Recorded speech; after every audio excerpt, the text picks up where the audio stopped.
You might have heard that if you drop a frog in a pot of boiling water, it'll jump out right away. But if you put it in lukewarm water and then slowly heat it up, the frog won't survive. The frog's big problem is that it lacks the ability to rethink the situation. It doesn't realize that the warm bath is becoming a death trap until it's too late. Humans might be smarter than frogs, but our world is full of slow boiling pots. Think about how slow people were to react to warnings about a pandemic, climate change, or a democracy in peril. We fail to recognize the danger because we're reluctant to rethink the situation. We struggle with rethinking in all kinds of situations. We expect our squeaky brakes to keep working until they finally fail on the freeway. We believe the stock market will keep going up, even after we hear about a real estate bubble. And we keep watching Game of Thrones, even after the show jumps the shark. Rethinking isn't a hurdle in every part of our lives. We're happy to refresh our wardrobes and renovate our kitchens. But when it comes to our goals, identities, and habits, we tend to stick to our guns. And in a rapidly changing world, that's a huge problem. I'm an organizational psychologist. It's my job to rethink how we work, lead, and live. But that hasn't stopped me from getting stuck in slow boiling pots. So I started studying why. I learned that intelligence doesn't help us escape. Sometimes it traps us longer. Being good at thinking can make you worse at rethinking. There's evidence that the smarter you are, the more likely you are to fall victim to the "I'm not biased" bias. You can always find reasons to convince yourself you're on the right path, which is exactly what my friends and I did on a trip to Panama. I worked my way through college, and by my junior year, I'd finally saved enough money to travel. It was my first time leaving North America. I was excited for my first time climbing a mountain.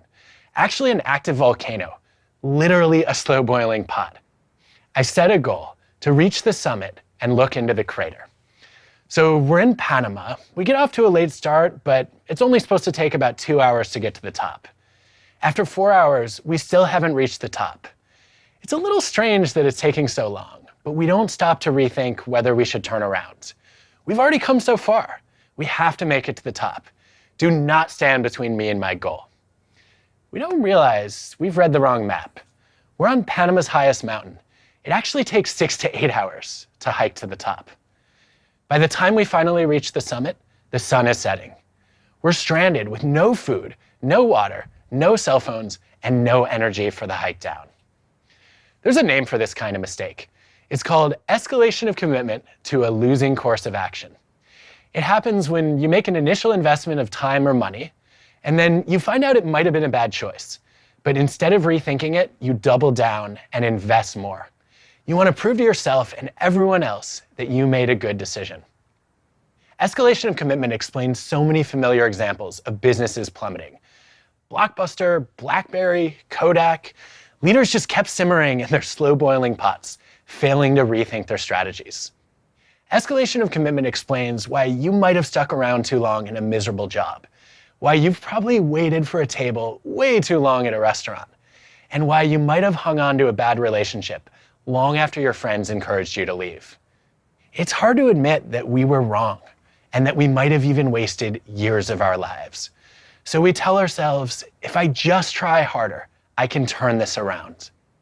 We live in a culture that worships at the altar of hustle and prays to the high priest of grit. But sometimes that leads us to keep going when we should stop to think again.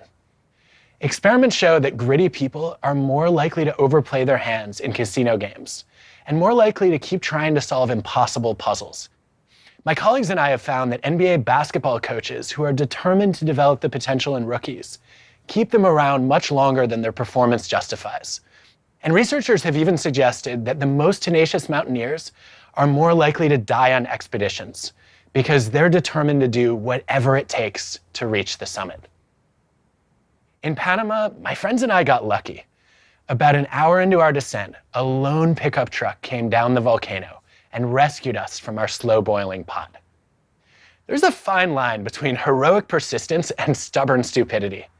Sometimes the best kind of grit is gritting your teeth and packing your bags.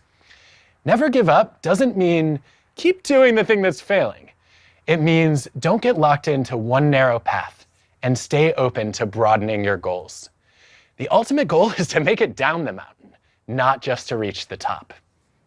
Your goals can give you tunnel vision, blinding you to rethinking the situation. And it's not just goals that can cause this kind of short-sightedness. It's your identity too. As a kid, my identity was wrapped up in sports. I spent countless hours shooting hoops on my driveway, and then I got cut from the middle school basketball team all 3 years. I spent a decade playing soccer, but I didn't make the high school team. At that point, I shifted my focus to a new sport, diving. I was bad. I walked like Frankenstein, I couldn't jump, I could hardly touch my toes without bending my knees, and I was afraid of heights. But I was determined. I stayed at the pool until it was dark, and my coach kicked me out of practice. I knew that the seeds of greatness are planted in the daily grind. And eventually, my hard work paid off. By my senior year, I made the All-American list, and I qualified for the Junior Olympic Nationals. I was obsessed with diving. It was more than something I did. It became who I was. I had a diving sticker on my car, and my email address was diverag@aol.com. Diving gave me a way to fit in and to stand out. I had a team where I belonged and a rare skill to share. I had people rooting for me and control over my own progress. But when I got to college, the sport that I loved became something I started to dread. At that level, I could not beat more talented divers by outworking them. I was supposed to be doing higher dives, but I was still afraid of heights. And 6 a.m. practice was brutal. My mind was awake, but my muscles were still asleep. I did back smacks and belly flops, and my slow boiling pot this time was a freezing pool. There was one question, though, that stopped me from rethinking. If I'm not a diver, who am I? In psychology, there's a term for this kind of failure to rethink. It's called identity foreclosure. It's when you settle prematurely on a sense of who you are and close your mind to alternative selves. You've probably experienced identity foreclosure. Maybe you were too attached to an early idea of what school you'd go to, what kind of person you'd marry, or what career you'd choose. Foreclosing on one identity is like following a GPS that gives you the right directions to the wrong destination. After my freshman year of college, I rethought my identity. I realized that diving was a passion, not a purpose. My values were to grow and excel, and to contribute to helping my teammates grow and excel. Grow, excel, contribute. I didn't have to be a diver to grow, excel, and contribute. Research suggests that instead of foreclosing on one identity, we're better off trying on a range of possible selves. Retiring from diving freed me up to spend the summer doing psychology research and working as a diving coach. It also gave me time to concentrate on my dorkiest hobby, performing as a magician. I'm still working on my sleight of hand.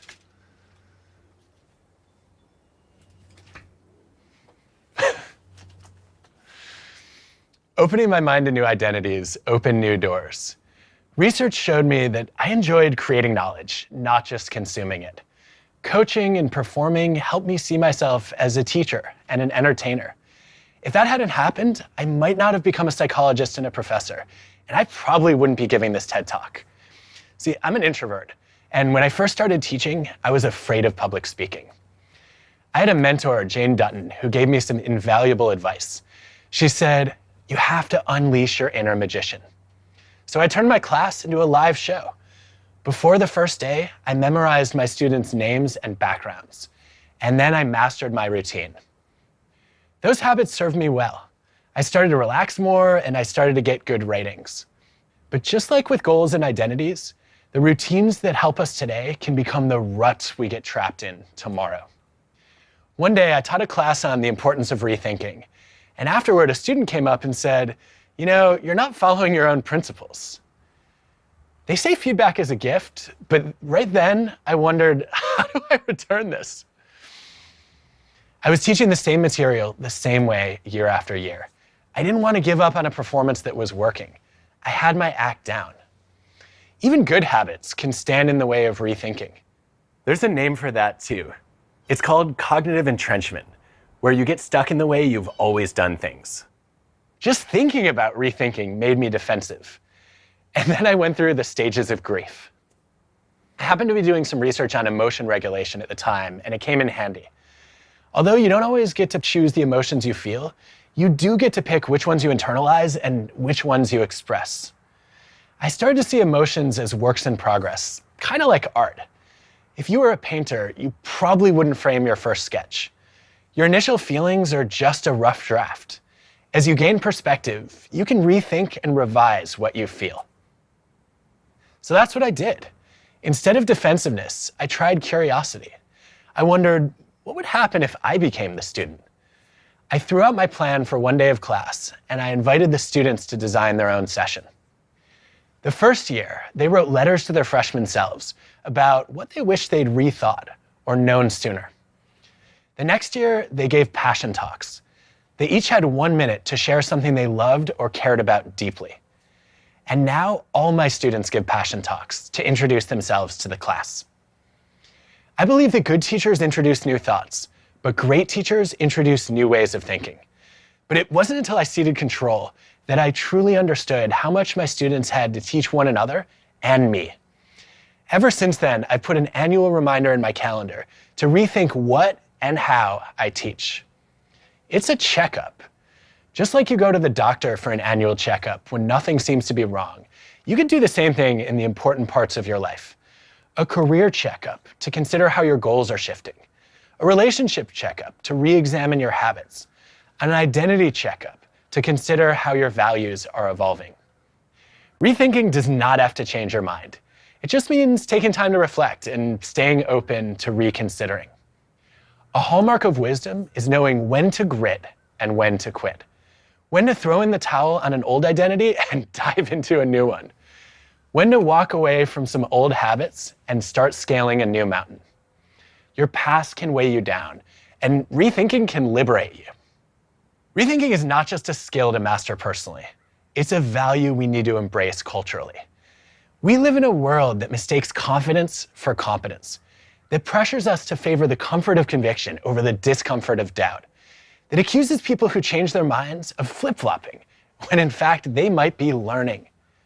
So let's talk about how to make rethinking a norm. We need to invite it and to model it. A few years ago, some of our students at Wharton challenged the faculty to do that. They asked us to record our own version of Jimmy Kimmel's mean tweets. We took the worst feedback we've ever received on student course evaluations, and we read it out loud. It was easily one of the worst 3 classes I've ever taken, one of which the professor was let go after the semester. The number of stories you tell give Aesop fables a run for its money. Less can be more. Ouch. You're so nervous. You're causing us to physically shake in our seats. So great to finally have a professor from Australia. You started strong, but then got softer. You need tenure, so toughen up with these brats. I'm from Alabama. Prof. Sinkinson acts all down with pop culture, but secretly thinks Ariana Grande is a font in Microsoft Word. After I show these clips in class, students give more thoughtful feedback. They rethink what's relevant. They also become more comfortable telling me what to rethink. Because I'm not just claiming I'm receptive to criticism. I'm demonstrating that I can take it. We need that kind of openness in schools, in families, in businesses, in governments, in nonprofits. A couple years ago, I was working on a project at the Gates Foundation, and I suggested that leaders could record their own version of mean tweets. Melinda Gates volunteered to go first. And one of the points of feedback that she read said, Melinda is like Mary effing Poppins, practically perfect in every way. And then she started listing her imperfections. People at the Gates Foundation who saw that video ended up becoming more willing to recognize and overcome their own limitations. They were also more likely to speak up about problems and solutions. What Melinda was modeling was confident humility. Confident humility is being secure enough in your strengths to acknowledge your weaknesses, believing that the best way to prove yourself is to improve yourself, knowing that weak leaders silence their critics and make themselves weaker, while strong leaders engage their critics and make themselves stronger. Confident humility gives you the courage to say, I don't know, instead of pretending to have all the answers. To say, I was wrong, instead of insisting you were right. It encourages you to listen to ideas that make you think hard, not just the ones that make you feel good, and to surround yourself with people who challenge your thought process, not just the ones who agree with your conclusions. And sometimes it even leads you to challenge your own conclusions. Like with the story about the frog that can't survive the slow boiling pot. I found out recently that's a myth. If you heat up the water, the frog will jump out as soon as it gets uncomfortably warm. Of course it jumps out, it's not an idiot. The problem is not the frog, it's us. Once we accept the story as true, we don't bother to think again. What if we were more like the frog, ready to jump out if the water gets too warm? We need to be quick to rethink. Thank you.